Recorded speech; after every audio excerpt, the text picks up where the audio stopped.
Hello everyone and welcome to a new Minecraft speedrunning video. In today's video we'll be looking at my new Icarus PB, and if you're unaware, Icarus means that you have Elytra and a stack of fireworks that have duration 3, which is really cool. And so let's get into this run. This run is really cool, and it's a really crazy PB. It's sub 13, so let's get into the run.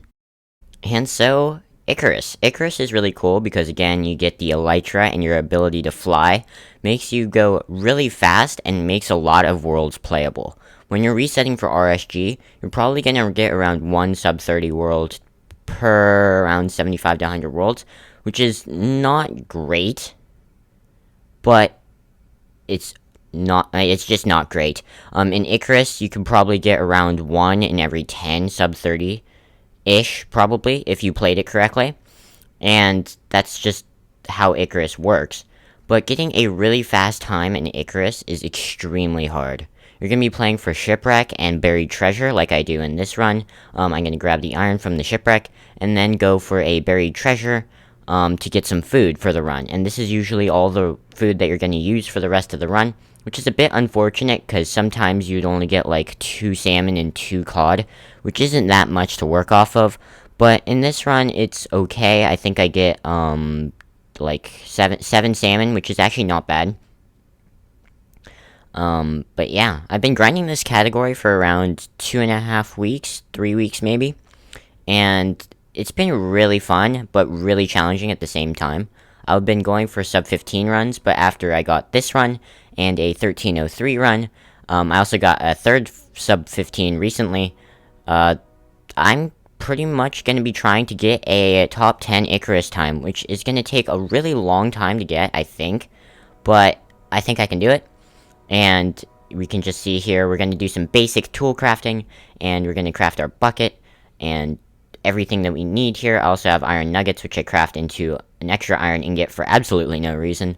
And we're just going to chop down some trees here for some wood, so we can front load wood for beds, and so we can just make a shield, etc, etc. You're going to be making a shield in these runs just because you're likely going to be going fortress first with just how Icarus is.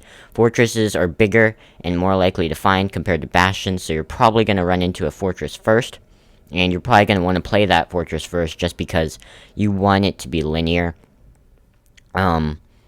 Obviously, it's not that great. Obviously, a lot of nethers are going to be playable. Pretty much every nether is playable in Icarus because you can fly in the nether, but it's really rough. You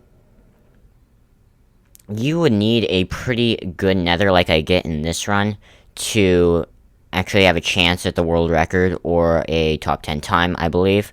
So you should realistically be... this is a really bad mistake here. I didn't really need to place that block, and I don't have a solid block to place on top of this magma block because I didn't use my wood for some reason. Yeah, so this is around a 10 to 15 second time loss here, but it is completely fine. Obviously, those 10 seconds might have cost me a really top 15 time. I can't remember exactly what this spot on the leaderboard is. I'll have to check that out after I do this voiceover, but we will have to see. And so we eat our salmon and are gonna look for a fortress or a bastion here. We spawn in basalt and near a lava lake, which is not great usually, but we have the Elytra, which is really nice, so we can fly around and instantly find a fortress. And a whole bunch of blazes are just sitting here on this bridge, so we can easily just kill a few before we even get to the spawner. And I'm already activating the spawner from here, which is really cool. We get 1 for 2 here. Oh no, do we? Yeah, I think we do. I think we go 1 for 2, yep, and 2 for 3. We actually get really good rod rates, or average or really good rod rates, I can't remember, but it's not bad. The spawn rates are really, really good, which allows us to leave before the 6-minute mark, I believe, which is really nice. And here again, the shield is really helpful, because you have to kill these blazes, and you don't have fire res because you don't go to the bastion first, obviously. We start out with really good rates here, 4 for 5, which is extremely good. We don't get one there. Oh, no, we did. We were 5 for 6, and I think the rod rates just start going down from here. We don't get one there, so 5 for 7, and then 5 for 8, I believe, because we don't leave here. I'm pretty sure. Yeah, and this is also a double spawner, which is really nice.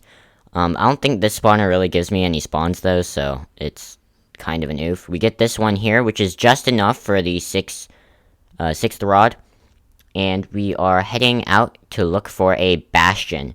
And I think I'm actually going to E-ray here just because I can see my entity count is actually much higher than my MNC counter put together. So we're going to E-ray, and we see 45 that direction, and we are going to be flying that direction because, well, you can find the bastions much easier using the E-ray method. So we fly over here and instantly find a bridge bastion, which is really cool. And here is the reason why I hate Duration 3 fireworks. You just, like, you cannot accurately fly anywhere. Like, it takes forever to get the precise amount of flight I'm having to weave to get to the exact gold pillar here. Yeah, and this is actually a really good bridge bastion. You get the Dowski route on the left side, or right side, which, I don't know, on whichever side you want to call it, which is really nice. Also, this piglin is kind of a pain here, but it's whatever. And we're actually going to fly up here because it's probably a lot faster than just, like, doing the regular route. And this route is really awesome, and I think it's probably one of my favorite bastion routes of all the bastion routes. And I think the only one that probably beats it is probably top-down housing. I really love top-down housing. But yeah, just doing another bridge route. I have a lot of bridge in my videos, and I'm not exactly sure why, but it just happens. And so yeah, just checking in the gold. My gold accuracy throwing is, again, really bad, as you can see there. Just missed the throw again. And we're hoping for obsidian in this chop chest, which I don't think we get, which is a bit of a shame. It could have been a lot faster bastion split, but it's whatever. I think about grabbing the gold chest plate, but then remember that I have an Elytra on, so it's completely pointless. And I missed the parkour jump, which is fine, because I just fly over to the other rampart, which is just as fast, if not faster. No obby in that chest. I pick up the gold leggings for absolutely no reason, because I had so much iron, I was able to make that iron armor. And I head over to this bridge, because I'm like, oh, I only have one more salmon left. So I thought I saw a hoglin over here, and I guess I didn't. There's a baby right there, but babies don't drop food, so I just kinda don't have a hoglin. So I'm having to rely on that one cooked salmon for the rest of my food for the run, which is not great, but it's playable. We drop down in there, and we get 16 pearls, which is crazy. That's plenty enough in Icarus when you're not going to be flying around. And we get 16 obsidian, which is absolutely nuts. And just gonna make our portal here, because we have good blind travel cords, and we're gonna be blinding sub 8, which is really good. Realistically, on world record pace, you're gonna be wanting to blind sub 6:30 or 7 minutes, which is not what I do here. But it's completely fine. This is whatever. We throw a eye of ender here, and I'm just thinking, oh, it could be ocean exposed. The eye breaks, which is not fun. But, so I don't actually do my distance estimation here. I'm just gonna fly over this ocean until I get to land again, which is actually quite soon. It's not an ocean exposed stronghold, which is a bit of a shame, but there's nothing I can do about it. And I think we actually do our distance estimation here. We get an angle of 90.1, which is half okay. Or no, we just do our distance estimation. It's not okay or not okay yet. We're gonna run 4 jumps this way, and we're just going to do our estimation from here. And it is 94.2, which means it's a 4-degree angle change, which means that it's around 250 blocks away. You get 1,000, and then you divide it by your angle change. So there's an angle change of 4, so we're going to divide that by, or divide 1,000 by 4 to get 250. So I think that's around this birch forest. I chuck one here, and it goes backwards like I assumed it would. And so we're going to do some Icarus triangulation, which is extremely difficult, because you're going to be like, there's just way too much erratic motion to do it accurately. So I do have to throw a lot of Eyes of Ender, which is really unfortunate, as another one breaks. And so yeah, I'm hoping for a 2-eye, which you probably guessed that I get, because obviously you're watching the video, so it has to be a pretty good end portal to be able to fit all the eyes. And so I guess that it's this chunk, and I throw another one, and it goes straight down, so I know it's this chunk, and I'm praying for the eye to come back up, and it does. So we're digging down here, hoping for a 2-eye, and this stronghold navigation is actually really, really clean. This is the best stronghold navigation I think I've had in a run ever, which is actually crazy. I go linear first, and it's really nice because it is linear.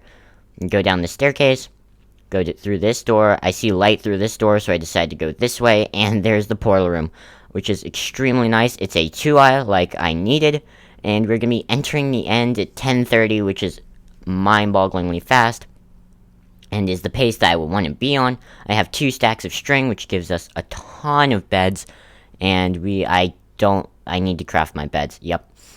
We are able to craft 10 beds, which is actually crazy. And so, yeah, this is going to be a pretty slow end split, because this is a 2-minute dragon perch. Actually, that's not too slow. It's half decent, but it's not great by any means. I probably should have just flown out with the Elytra a lot quicker there, but it's whatever. I have nerves. You take out the crying obsidian, and then we turn on hitboxes, and we're going to be setting up our one-cycling obsidian pillar thing right here. I also took a lot of damage there, which was completely unnecessary, and I probably shouldn't have, which is a bit of an oof, but it's whatever. Get our beds out, splash some fire res just in case for not too much of a reason, and are waiting for the dragon to perch.